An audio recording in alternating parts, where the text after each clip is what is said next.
عن لواء ركن ماجد، ان شاء الله. حياك الله سيادة. مدير مكتب وزير الدفاع. حاليا لو انا عبد القادر محمد جاسم، رئيس اركان جامعه الدفاع الوطني. جنابك متقاعد حاليا؟ حاليا، بس انا يعني عندي معامله على الرجاء سابقا، يعني خلال يعني شهر تقريبا. الله يسهل لك ان شاء الله. لواء ركن.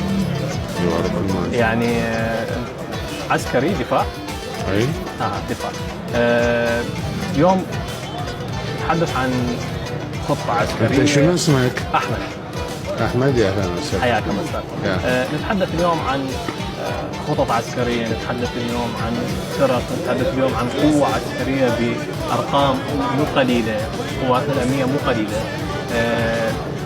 تشوف أنه إحنا في العراق وضعنا الأمني مستتب لو عندنا خلل بالقيادات، لو عندنا خلل بالخطة، لو عدم وجود تعاون مع دول متقدمة تكنولوجيا. شو المشكلة؟ بدينا نصير عندنا ثغرة أمنية.